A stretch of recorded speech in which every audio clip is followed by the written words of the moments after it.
సియోను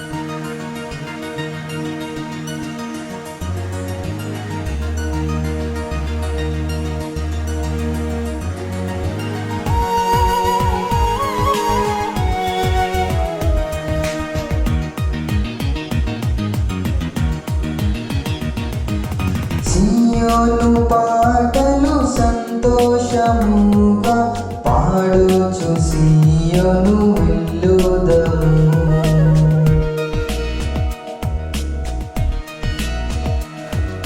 సియోను పాటలు సంతోషముగా పాడుచు సియోను వెళ్ళుదము.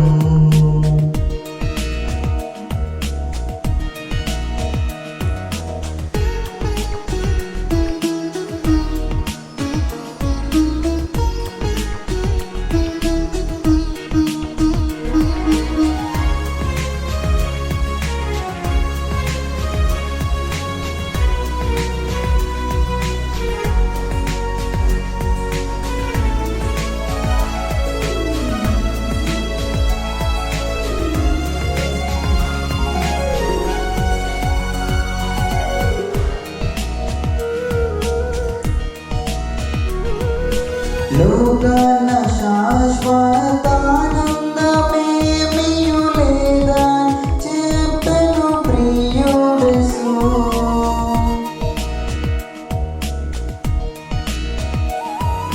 లోకాన శాశ్వతానందమేమియు లేదని చెప్పెను ప్రియుడేసు.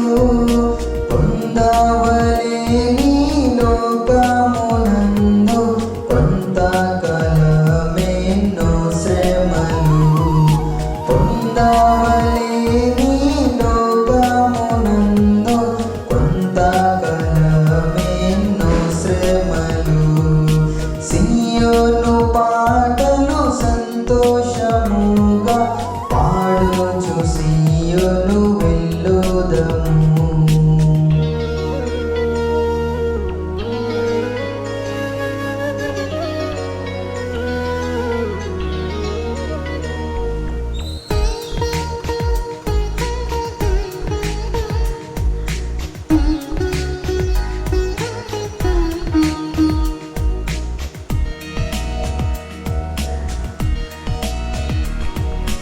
ఐగుప్తును విడచినట్టి మీరు అరణ్యవాసులై ధరలో.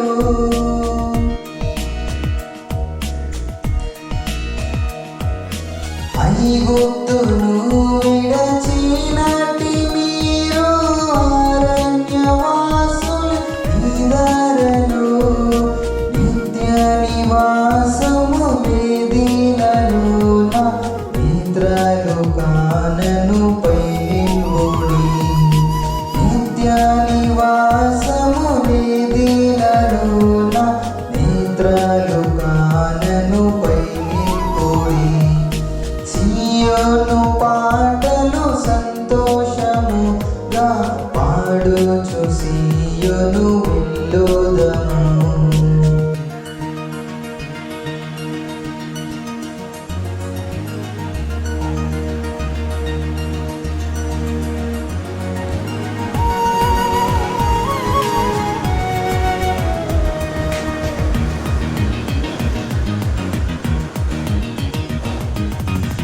అరణు పోలిన చేదైన స్థలమును ద్వారపు వలసి ఉన్నానేమి.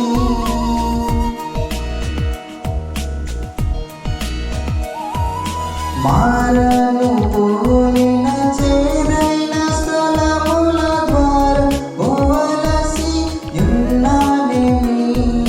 నీ రక్షకుండగు యేసే నడుపును మారని తనదు మాటనము. నీ రక్షకుండగు యేసే నడుపును మారని తనదు మాటనము. సియోను పాట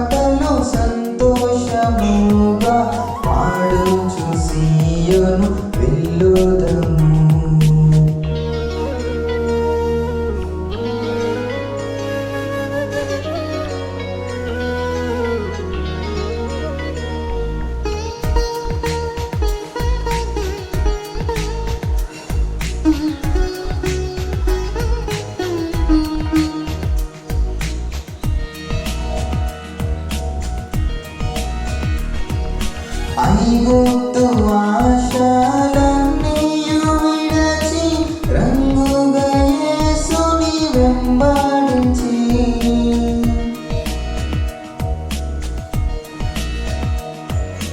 ఐగుప్తు ఆశలన్నీయు విడచి రంగుగా యేసుని వెంబడించి పాడైన కోరహు పాపము మాని విధేయులై వీరాజిల్లుడి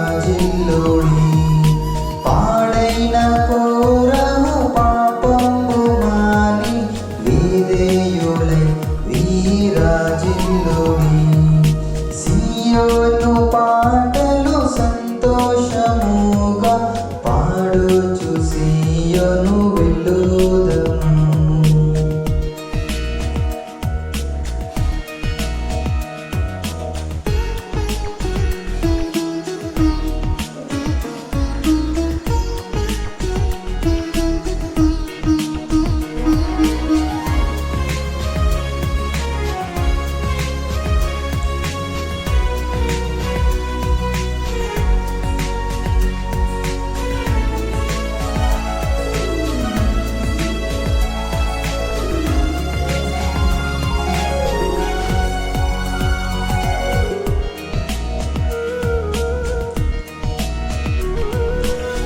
ఆనందమయ పరలోకము మాని అక్కడ నుండి వచ్చునేసు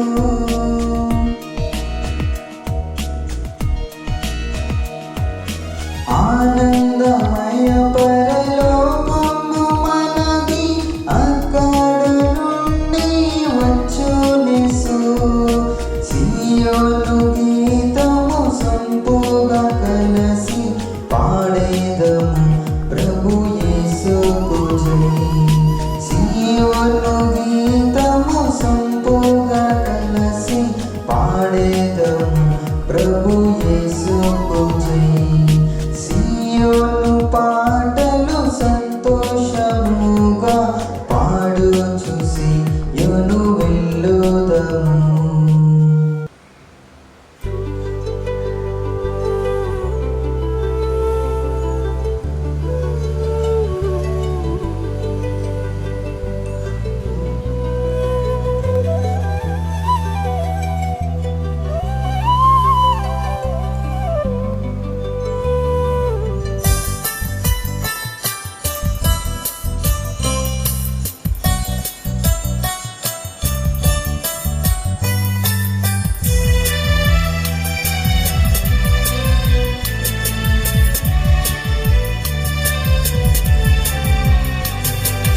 शुभाकरा शुद्धाकरा विशुद्धवन्दनं शुभाकरा शुद्धाकरा विशुद्धवन्दनं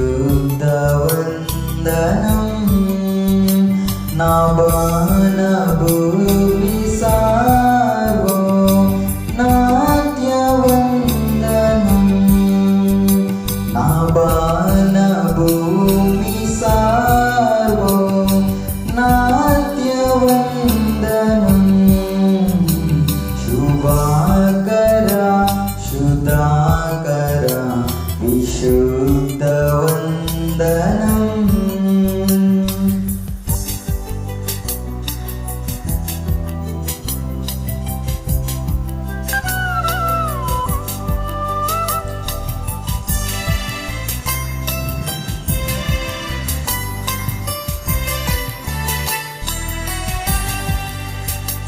యెహోవా శ్రేష్ఠ జనక నీకు నింతయు బ్రనుతి యెహోవా శ్రేష్ఠ జనక నీకు నింతయు బ్రనుతి మహోన్నతుండ దివ్యుడ ఘన మహిమా సంస్తుతి మహోన్నతుండ దివ్యుడ ఘన మహిమా సంస్తుతి శుభాకర శుద్ధాకర విశుద్ధ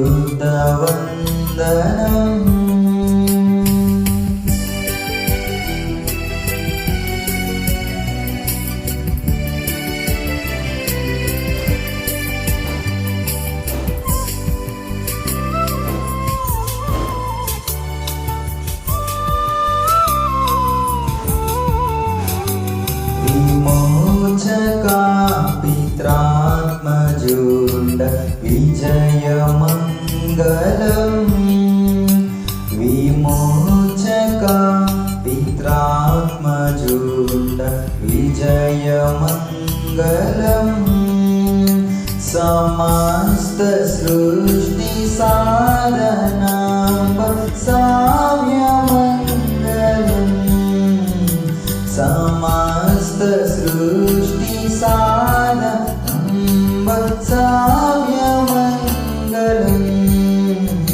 శుభాకర శుధాకర విశుద్ధవందనం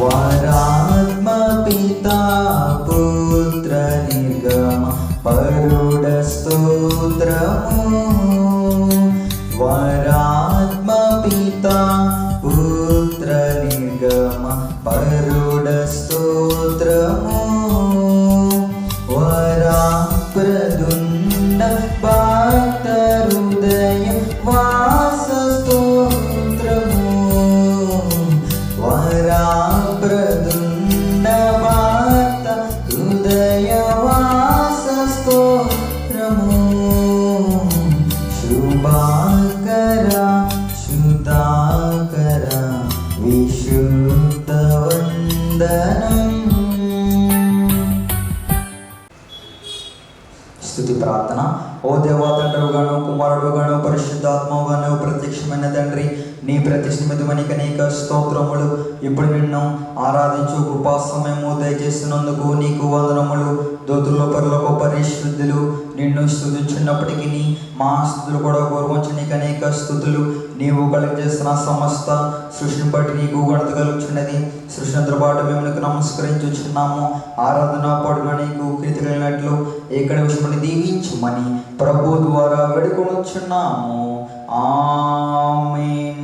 ప్రియులారా, ప్రభునందు ప్రియులారా, మన మధ్య పరిశుద్ధులైన దేవుని సంధికి వచ్చినప్పుడు పూర్తిగా సర్వాదనలో ప్రవేశింపగా పూర్వము మన పాప స్థితిని ఒప్పుకొని క్షమాపణ పొందడం మనకెంతో మేలు.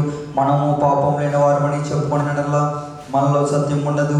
మన పాపములను మనం ఒప్పుకొనినడల్లా ఆయన నమ్మదిగా నీతిమంతుడు గనక ఆయన మన పాపములను క్షమించి సమస్త దుర్నీతిని పవిత్రులుగా చేయను. మనము పాపము చేయలేదని చెప్పుకొనినడల్లా ఆయనను అబద్ధంగా చేవారు మోదుము. ఆయన వాక్యము మళ్ళీ ఉండదు. తన తనకు పరిహారం పొందినవాడు తన పాపమునకు ప్రాయశ్చిత్తం పొందినవాడు ధన్యుడు. యెహోవా చేత నిర్దోషించబడినవాడు ఆత్మలో కప్పులు లేనివాడు ధన్యుడు. ఆమేన్. మన పాపములు ఒప్పుకొందు మాత్రం నాతో కలుసుకుని పరిశుద్ధుడు అయిన ఓ దేవా, మేము మా జనం బట్టి నైజమును బట్టి పాపులమైన తలపులను బట్టి చూపును బట్టి పాపులమైన వింటను బట్టి మాటను బట్టి పాపులమైన ప్రవర్తన బట్టి క్రియలను బట్టి పాపులమైన నీ కృపను పొందుటకు మేము అయోగ్యులము. మమ్మును క్షమించుమని నీ కుమారుని ప్రముఖంగా వేడుకొనుచున్నాము. ఆమేన్. ప్రియులారా, తండ్రి తన అప్రమితమైన ప్రేమను బట్టి విశ్వాసమున పాపములు క్షమించుచున్నాడు. శిక్షించకు ఇష్టపడు మన పాపములను జ్ఞాపకము చేసుకొన్నాడు. అట్టి తండ్రితో స్తుతించెదము. ఓ తండ్రి, నీవు పరిశుద్ధుడవై ఉన్నందున పాపులను ఆశ్రయించుకొనుచున్నది గాని అట్లు చేయక చేరదీసి క్షమించుచున్నావు గనుక నీకనేక వందనములు. ఆమేన్. అందరూ విశ్వాసపడమని చెప్పండి. దేవుడు ఆద్యంతము లేని దేవుడని నేను నమ్ముచున్నాను. ఆయన ప్రేమ, న్యాయము, పరిశుద్ధత, శక్తి, జ్ఞానము, జీవము, స్వతంత్రత, శ్రావకత్వము ఈ మొదలైన శుభలక్షణాలతో నిత్యము మహా తేజోమయముగా ప్రకాశించున్నాడని నమ్ముచున్నాను.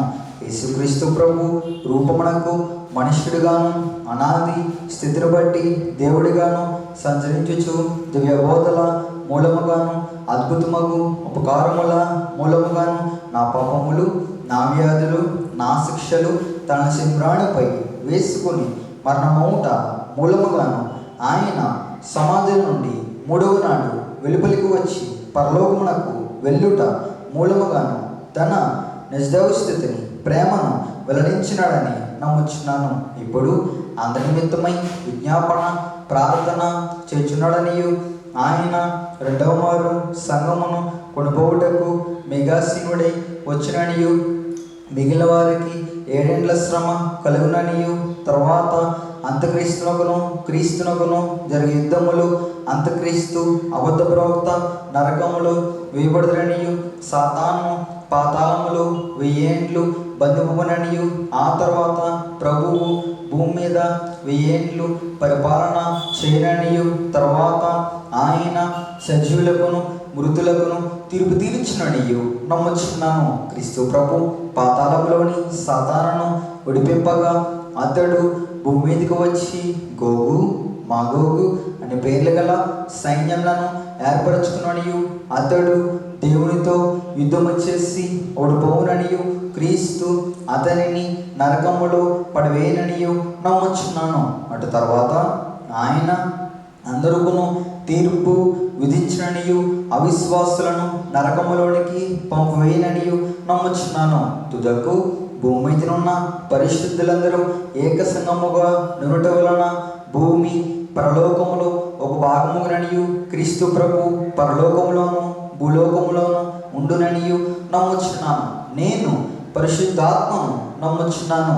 ఈయన తండ్రితోనూ కుమారుడితోనూ ఏకదేవుడిగానే యుండి పనిచేయుచున్నాడనియు ఈయన ఆవేశం వలనే దైవగ్రంథము వ్రాతలోనికి వచ్చినదనియు ఈయన వెలుగుంపును బట్టి ఆ గ్రంథము అర్థమవుననియు తండ్రి ఉద్దేశించిన రక్షణ అనగా కుమారుడు తన అమూల్యమైన రక్తము వలన గడించిపెట్టిన రక్షణ పరిశుద్ధాత్మయే విశ్వాసికి అందించిననియు నమ్ముచున్నాను.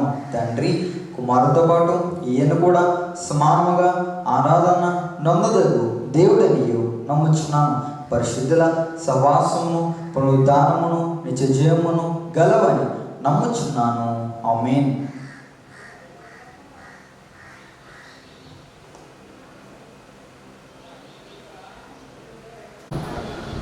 పరిశుద్ధ గ్రంథములో నుండి వాక్యం చదువుకుందాం. మార్కు సువార్త 10వ అధ్యాయము 21వ వచనం నుండి చదువుకుందాం. యేసు అతన్ని చూచి అతన్ని ప్రేమించి, నీకు ఒకటి కొదువుగా ఉన్నది, నీవు వెళ్ళి నీకు కలిగి ఉన్నవన్నీ అమ్మి పేదలకేమో పరలోకమందు నీకు ధనము కలుగును, నీవు వచ్చి నన్ను వెంబడించమని చెప్పాను. ప్రార్థన చేసుకున్నా. మహిమా ప్రభావములు కలిగిన మా పరమ తండ్రి, మా గొప్ప దేవా, నీ ఉన్నతమైన నామమునకు వందనములు స్తోత్రములు చెల్లించుకొనుచున్నాం. నాయన, ఈ యొక్క పరిశుద్ధ దినమున మమ్మందరినీ పాద సాన్నిధ్యములోనికి తోడుకొని వచ్చిన విధానము కొరకు నీకే స్తోత్రములు. ఈ సమయమున తండ్రి, మేమందరము నీ పాద సాన్నిధ్యములో కూడి ఉండగా మమ్మందరినీ దీవించండి. ఇది పరిశుద్ధ స్థలమని నాయన, ఈ పరిశుద్ధ స్థలములో యేసయ్యా నీవే మాతో ఉండి నీ వద్దకు వచ్చిన వారందరినీ ఆదరించు, ఆయతపరచు, బలపరచు, స్వస్థపరచు. నా తండ్రి, నీకే స్తోత్రములు చెల్లించుకొనుచున్నాం. ప్రతి బిడ్డను నీవే నీ యొక్క హస్తమును చాచి బలపరచమని నాయనా, వారికి ఉన్నటువంటి బలహీనతల నుండి విడుదల కలగచేయమని తండ్రి నీ పాదముల పట్టు అడుగుచున్నాం. చదవబడిన వాక్యములు మానవమైన సంగతులను నీవే మాకు క్రమగా బోధింపచేసి మహిమను పొందమని యేసు పరిశుద్ధ నామమున వేడుకొనుచున్నాము తండ్రి. ఆమేన్. అప్పుడును ఇప్పుడును ఎప్పుడును వైద్యుడను, అప్పుడును ఇప్పుడును ఎప్పుడును వైద్యుడను, రక్షణ వందనాలు, శ్రీ రక్షణ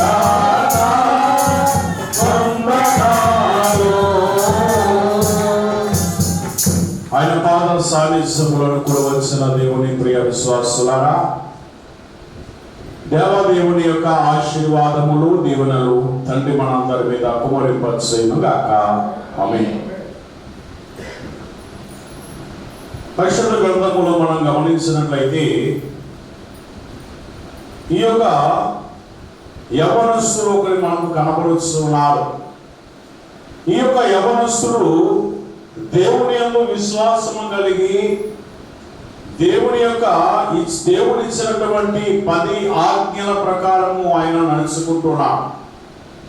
ఈ 10 ఆజ్ఞల ప్రకారం నడుచుకొనిస్తున్నటువంటి ఈయన దేవుని యొద్దకు వచ్చి ఏమంటున్నాడంటే, ఆయన దేవుని యొద్దకు పరిగెత్తుకుని వచ్చి, సద్బోధకుడా, నిత్య జీవనకు వారసులకు నేను ఏమి చేయవలని ఆయనను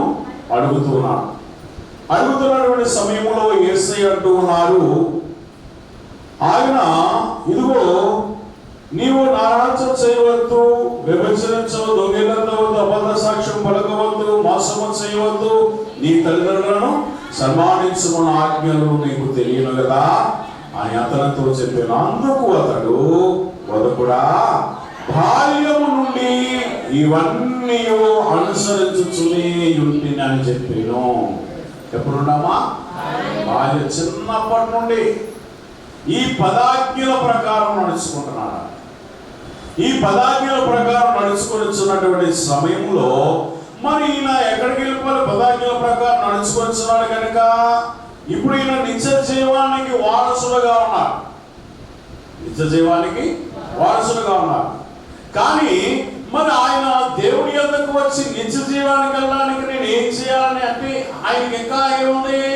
ఇంకా కొదువ కనపడుతుంది ఆయనకి. ఏంటి పొదువ? ఏమో మనం ప్రతిరోజు బైబిల్ చదువుతాం, ప్రార్థన చేసుకుంటాం, అలాగే అనేక మందికి మనం సాక్షి చెబుతూ ఉంటాం, అలాగే దేవుడి కొరకు మనము ఎన్నో రకమైనటువంటి ప్రార్థనలు యాచనలు చేస్తూ ఉంటాం. మరి ఈయన కూడా చేస్తూ ఉన్నాడు, ప్రార్థన చేస్తున్నాడు, 10 ఆజ్ఞల ప్రకారం నడుచుకుంటున్నాడు, అన్ని చేస్తున్నాడు. కానీ ఈయన బాల్యం నుండి నడుచుకుంటున్నాను అన్నాడు. మనం ఒకటి తక్కువగా ఉన్నదంటున్నాడు యేసయ్య. ఏంటది? అందుకు యేసు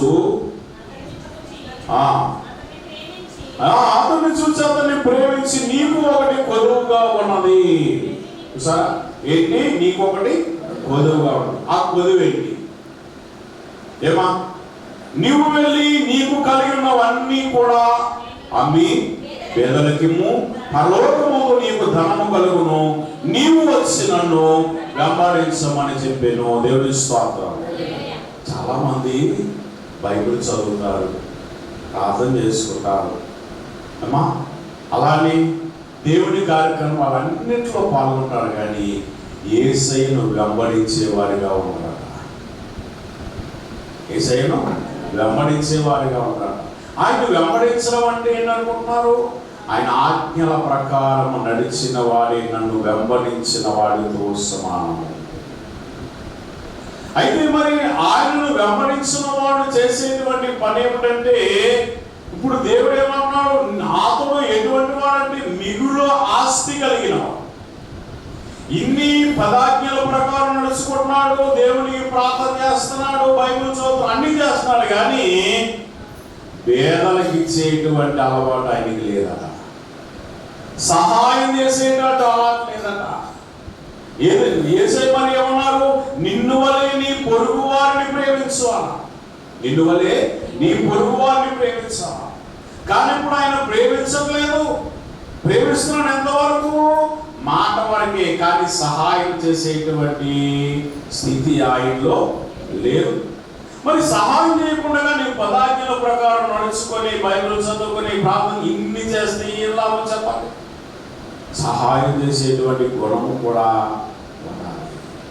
ఉండాలి వద్దా? ఉండాలి. అందుకే అంటున్నారు కదా, ప్రార్థించే పెదవుల కన్నా సహాయం చేసేటువంటి చేతులు కనుక మనం సహాయం చేసేవారు ఉండాలి. మరి దేవుడు ఇదే చెప్పాడు ఈయనకి. ఏమిటి? ఇదిగో నీకు ఉన్నటువంటి ధనము ఆమె పేదలకు ఇచ్చి నువ్వు పరలోకము ముందు నీకు పాము కలుగును, నువ్వు వచ్చి నన్ను వెంబడించన్నాడు. మరి వెంబడించాడా? చెప్పనమ్మా. గమనించలేదు ఏం చేశాడు అతను? 22వ వచనం, అతను మిగులు ఆస్తి గలవాడు కనుక ఆ మాటకు ముఖము చిన్నపుచ్చుకొని దుఃఖపడుచు వెళ్ళిపోయేను. దేవుని స్తోత్రం. ఇప్పుడు ఆయనకి నిత్య జీవంలోకి వెళ్ళాడా, లోకంలో ఉన్నాడా? లోకంలో ఉండిపోయాడు. అంటే ఆజ్ఞల ప్రకారం నడుచుకున్న లోకంలో ఉన్నాడు. బైబిల్ చదివినా, ప్రార్థన చేసినా ఏమి లేదు. ఇప్పుడు ఆయనకి నిత్య జీవము లేదు. ఎందుకు? నీవు ఆ ప్రభు అంటున్నాడు కదా, నువ్వు 9 ఆజ్ఞల ప్రకారం నడుచుకొని 10వ ఆజ్ఞను వదిలివేస్తే ఆజ్ఞలన్నీ కూడా తగ్గిపోయినట్టే. మరి యేసయ్య నిన్ను వల్ల నీ పొరుగు వారిని ప్రేమించనా? మరి ఏం లేదు, ప్రేమించేటువంటి హృదయము లేదు కనుక దేవుని విశ్వాసులారా, మరి యవనస్తుడు ఎంత గొప్ప ఆశీర్వాదం కలిగినా కానీ పేదలకు ఇచ్చేటువంటి అలవాటు ఆయనకు లేదు కనుక మనం పేదలకు సహాయం చేసే వారిగా ఉండాలి. రెండవదిగా మనం గమనించినట్లయితే దేవుని విశ్వాసులారా, మొదటి సమూయేలు గ్రంథము 1వ అధ్యాయము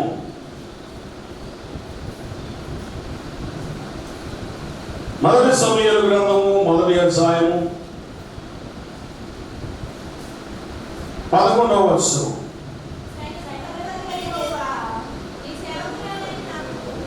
సైన్యములకు అధిపతియగు యెహోవా, నీ సేవకురాలైన నాకు కలిగి ఉన్న శ్రమను చూసి నీ సేవకురాలు నన్ను జ్ఞాపకముగా మరొక జ్ఞాపకము చేసుకొనుము. నీ సేవకురాలైన నాకు మగ పిల్లను దయచేసిన వాని తల మీదకి క్షౌరపు కత్తి అన్నటికీ రానియక వాడు బ్రతుకు దినములన్నిటను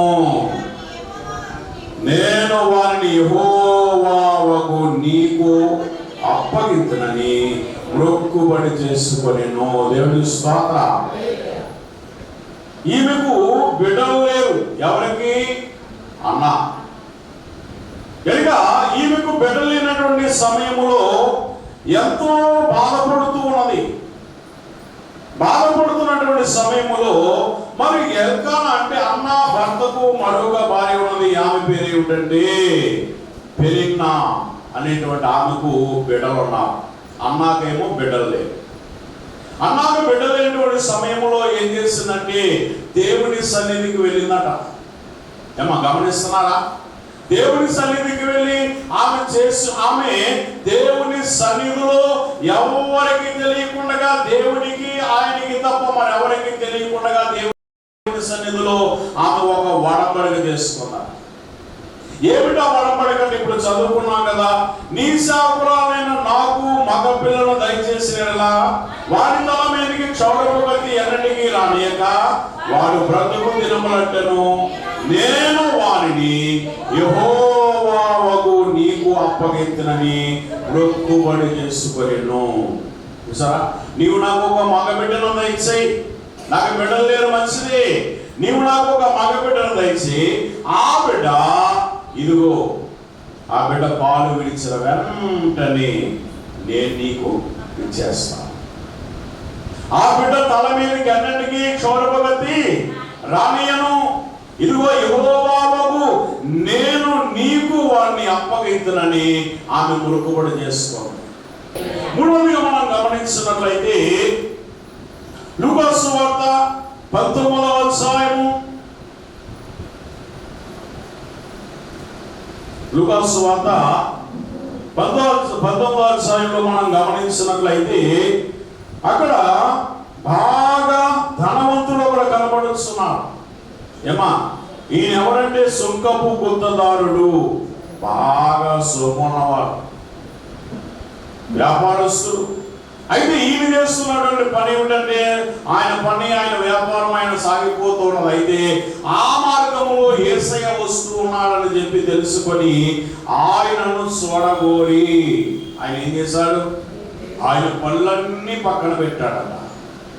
ఆయన పనులన్నింటినీ కూడా ఓ పక్కన పెట్టేశాడు. ఓ పక్కన పెట్టి ఇప్పుడు యేసయ్య వస్తున్నాడు, యేసయ్యను చూడాలి అనేటువంటి ఆతృత కలిగి ఉన్నాడట.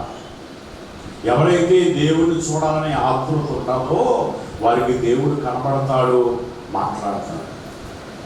దేవుడు కనబడి మాట్లాడతాడు. అంటే మనలో ఏముండాలి? ఇప్పుడు ఆతృత ఉండాలి. నీలో ఉన్నటువంటి పాపం వైపు చూడను కానీ నీలో ఉన్న ఆతృత వైపు దేవుడు చూస్తాడు కనుక. అంటే దేవుని వల్ల మనం ఏం కలిగి ఉండాలి? ఇప్పుడు ఆతృత ఉండాలి. అయితే ఈయన ఏం చేశారంటే యేసయ్యను చూడాలనేటువంటి ఆతృత కలిగినటువంటి ఈయన వెళ్ళి మేడి చెట్టు ఎక్కాడంట, పరిగెత్తుకొని వెళ్ళి. 4వ వచనం, అప్పుడు యేసు ఆ త్రోవను రానయ్యుండను కనుక అతడు ముందుగా పరిగెత్తి ఆయనను చూచుటకు ఒక మేడు చెట్టు ఎక్కెను. కనుక ఈ మేడు చెట్టు ఎక్కినటువంటి సమయంలో ఇప్పుడు అక్కడ ఆయన ఏం చేస్తున్నాడు? ఈ మేడు చెట్టు దేనికి సాదృశ్యం అంటే మనకి మేడు పండు మనకి సాదృశ్యంగా కనబడుతుంది. ఏంటి? మేడు పండు చూడు, మేలుమై ఉండు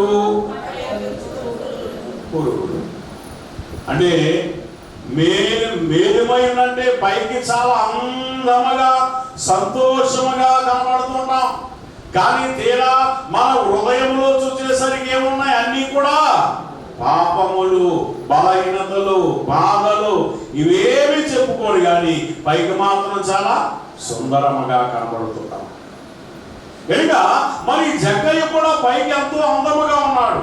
ఆయన పొట్టుబడే కానీ బహు ధనవంతుడు. ఈ ధనవంతుడైనటువంటి ఈయన యేసయ్యను చూడడానికి పరిగెత్తుకొని వెళ్ళి ఆ చెట్టు ఎక్కినప్పుడు యేసు ఆ చెట్టు యొద్దకే వచ్చాడు. యేసయ్యను మరి అనేక మంది జన సమూహంలో ఆయన వెంబడిస్తున్నారు కానీ ఆయన ఎవరి వైపు చూడలేదు. ఎవరి వైపు చూస్తున్నాడు ఇప్పుడు? జక్కయ్య. ఎందుకంటే జక్కయ్యలో ఏముంది? ఆతృత ఉన్నది. మిగిలిన వారిలో యేసయ్యను చూడాలని ఆయన వెంబడిస్తున్నారు కానీ వారిలో ఏమి లేదు? ఆత్మ లేదు. అలాగే దేవుని సన్నిధికి అనేక మంది వస్తూ ఉంటారు, ప్రార్థనకి దేవుని సన్నిధిలో ఉంటారు. కానీ యేసయ్య నేను నీతో సహవాసం చేయాలి, నేను నీతో నడవాలి, నేను నిన్ను చూడాలనే ఆత్మత ఎవరికైతే ఉంటాదో వారికి దేవుడు కనబడతాడు. ఏమో వారికి దేవుడు కనబడి మాట్లాడేవాడే ఉన్నాడు. కనుక దేవుని విశ్వాసులారా, ఇక్కడ మనం గమనించినట్లయితే యేసయ్య ఆ చోటికి వచ్చి ఏమంటున్నాడు? యేసు ఆ చోటికి వచ్చినప్పుడు కనులెత్తి చూసి జక్కయ్య త్వరగా దిగుము, నేడు నేను నీ ఇంట ఉండవలసినదని అతనితో చెప్పగా. ఎక్కడుంటాడు ఆయన? నీ ఇంటిలో. ఇల్లు అనగా ఏంటి? నీ హృదయం అనే గృహము. మనం కూడా యేసయ్యను చేర్చుకునే వారిగా ఉండాలి. మన హృదయంలో చేర్చుకునే వారిగా ఉండాలి. ఆయన దగ్గరికి రావడం కాదు, ఆయన మనం చేర్చుకునేటువంటి స్థితి మనలో ఉండాలట.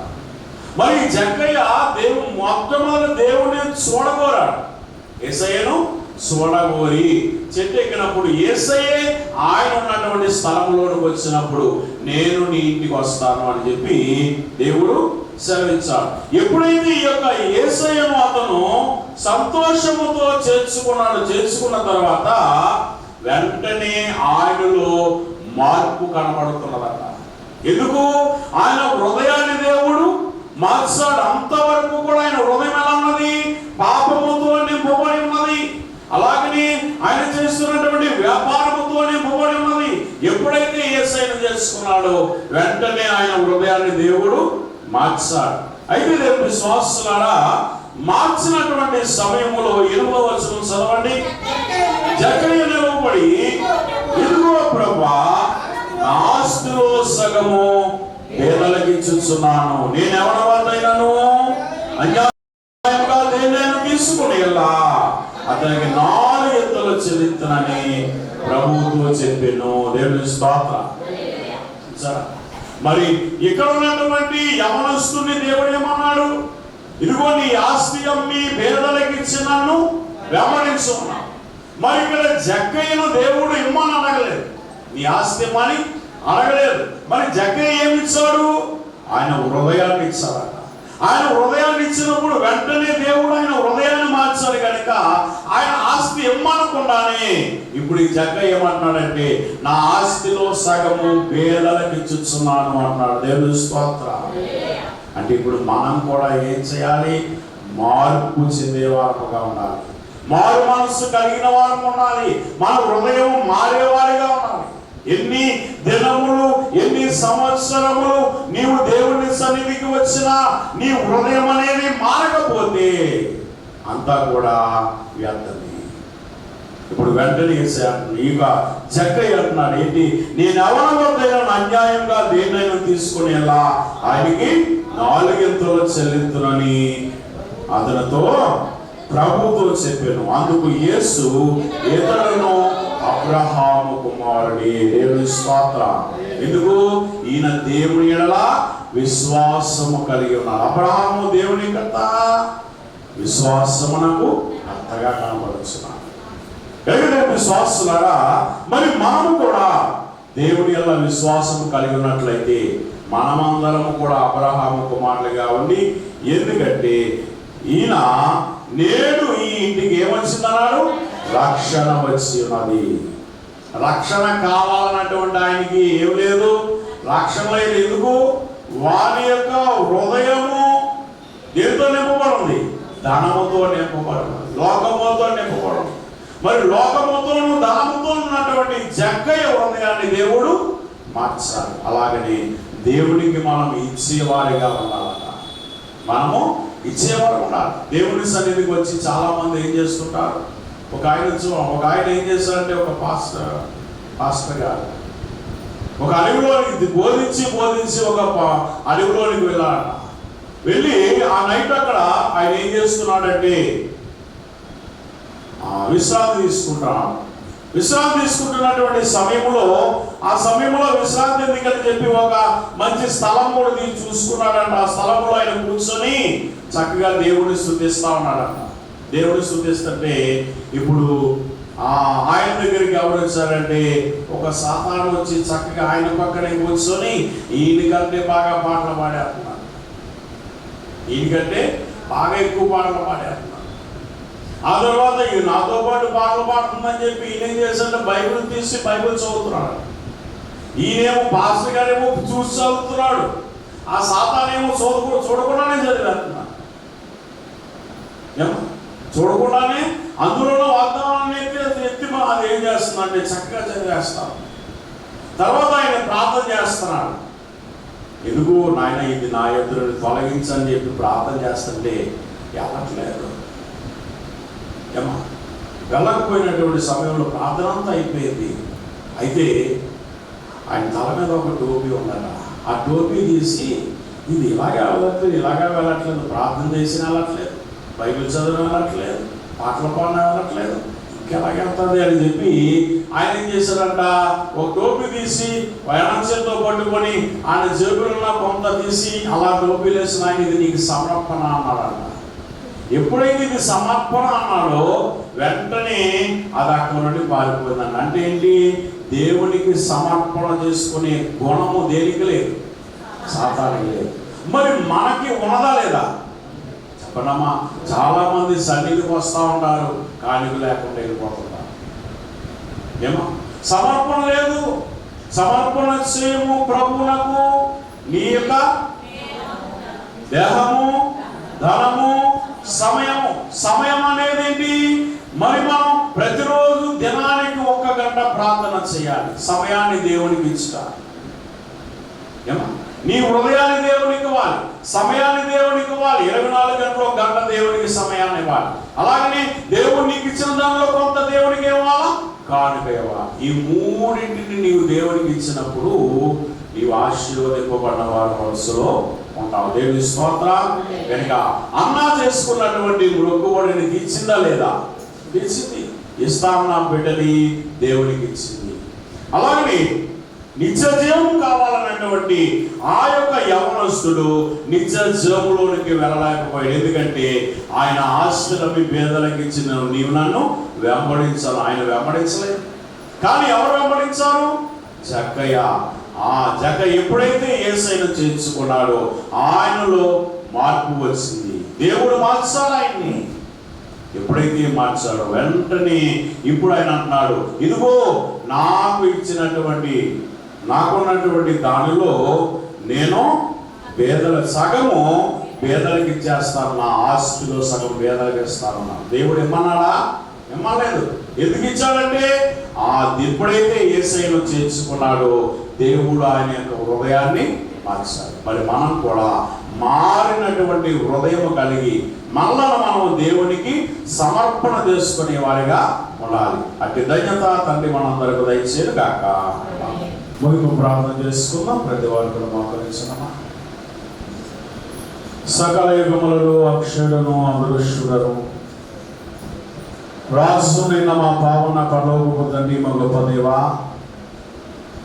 నీ ఉన్నతమైన నామమునకు వందనములు స్తోత్రములు చెల్లించుకొనుచు ఉన్నాము.